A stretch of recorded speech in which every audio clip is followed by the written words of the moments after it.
Hello friends, ഇന്നത്തെ video എന്ന് പറയുന്നത് നമ്മൾ കുറച്ചായിട്ട് ഡിഷ് വാഷിംഗ് ലിക്വിഡ് ഇങ്ങനെ ഉണ്ടാക്കി കുറച്ച് കൂടുതലായിട്ട് ഉണ്ടാക്കി വെക്കുന്ന ഒരു വീഡിയോ ആണ്.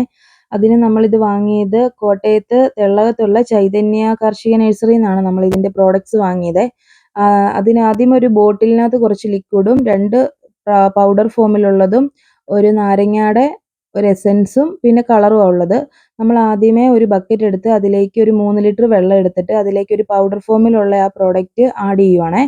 അത് അത്യാവശ്യം കൈയൊക്കെ പൊള്ളും കേട്ടോ. നമ്മളത് വല്ല സ്റ്റിക്കൊക്കെ ഉപയോഗിച്ച് വേണം നമ്മൾ ഇളക്കാൻ. കയ്യിലൊന്നും പറ്റാതെ നോക്കണേ. ഗ്ലൗസ് ഒക്കെ ഉപയോഗിക്കുന്നത് നല്ലതായിരിക്കും. ഒരു സ്റ്റിക്ക് ഉപയോഗിച്ച് നന്നായിട്ട് അത് വെള്ളവുമായിട്ട് മിക്സ് ചെയ്ത് കൊടുക്കണം. നന്നായിട്ട് അത് അലിഞ്ഞ് അതിലോട്ട് ചേരണം കേട്ടോ. എന്നിട്ട് നമ്മൾ നന്നായിട്ട് കട്ടയൊന്നും ഇല്ലാതെ അത് അലിയിച്ചങ്ങ് എടുക്കണം. അത്യാവശ്യം നന്നായിട്ട് ഇളക്കണം. അത് കഴിഞ്ഞിട്ടൊരു 6 മണിക്കൂറൊക്കെ കഴിയുമ്പോൾ നമ്മൾ ബാക്കി വെള്ളവും കൂടി അതിനകത്തോട്ട് ഒഴിച്ചിട്ട് ഈ ബാക്കിയുള്ള പ്രോഡക്ട്സ് ആഡ് ചെയ്യണം കേട്ടോ. ആ പൗഡർ ഫോമിലുള്ളതും പിന്നെ ബോട്ടിലുള്ള ആ ലിക്വിഡ് ഫുള്ളും ഫുള്ളും ഒഴിക്കണം കേട്ടോ. ആ ലിക്വിഡ് 10 ലിറ്റർ വെള്ളം യൂസ് ചെയ്യാൻ അവർ പറയുന്നത്. ഞങ്ങളൊരു 8 ലിറ്റർ എടുത്തുള്ളൂ, കാരണം കുറച്ച് കുറുകൽ വേണമല്ലോ. ഇപ്പം ഞാൻ ഒഴിച്ചിരിക്കുന്ന ഒരു എസെൻസ് ആണ്. ആ എസെൻസ് സ്മെല്ലിന് വേണ്ടിയുള്ള നാരങ്ങയുടെ ഒരു ഫ്ലേവർ വരുന്നതാണ്. നല്ല സ്മെല്ല് വരും. അതിങ്ങനെ നമ്മൾ നന്നായിട്ട് യോജിപ്പിച്ച് കൊടുക്കണം. അപ്പോൾ തന്നെ അതൊരു കുറുകൽ ഫോമിലാകും. എന്നിട്ട് നമ്മൾ അതിലോട്ട് ഈ പച്ച കളറിലെ കളർ നമ്മൾ ആഡ് ചെയ്ത് കൊടുക്കണം. എന്നിട്ട് നമ്മൾ നന്നായിട്ട് അത് ഇളക്കി യോജിപ്പിക്കണം കേട്ടോ. അതിൻ്റെ ഒരു പൊടിയോ കല്ലോ ഒന്നും ഇല്ലാതെ നമ്മളത് ആ സ്റ്റിക്ക് ഉപയോഗിച്ച് നന്നായിട്ട് ഇളക്കി യോജിപ്പിക്കണം.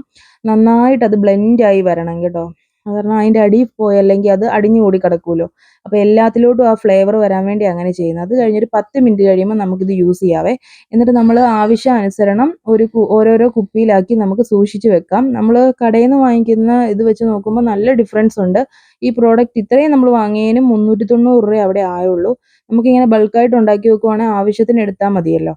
കടയിലാണെങ്കിൽ ഒരു ചെറിയ ബോട്ടിലിന് തന്നെ 100 രൂപ അത്രയൊക്കെ ആകും. ഞങ്ങളങ്ങനെ യൂസ് ചെയ്ത് പിന്നെ ഞങ്ങളുടെ ഇവിടെ ഇങ്ങനെ പറഞ്ഞിട്ടാണ് നമ്മൾ ഇങ്ങനെ വാങ്ങി യൂസ് ചെയ്യാൻ തുടങ്ങിയത്. ഇങ്ങനെ ഉപയോഗിക്കാൻ തുടങ്ങിയപ്പോൾ നല്ല ഡിഫറൻസ് വരുന്നുണ്ട് കേട്ടോ. നമ്മുടെ വിലയുമായിട്ട് നല്ല ഡിഫറൻസും വരുന്നുണ്ട്. ക്വാളിറ്റിയുള്ള സാധനവും നമുക്ക് ഉപയോഗിക്കാമല്ലോ. അത്യാവശ്യം അവർ പറയുന്ന എമൗണ്ടിനേക്കാളും കുറച്ചുകൂടി വെള്ളം കുറച്ച് ഉപയോഗിക്കുകയാണെങ്കിൽ നമുക്കത് നല്ല കുറുകി തന്നെ ഇരിക്കും കേട്ടോ. അത്യാവശ്യം നല്ല പ്രോഡക്റ്റാണ്. ഇഷ്ടമായാൽ എല്ലാവരും സപ്പോർട്ട് ചെയ്യണേ.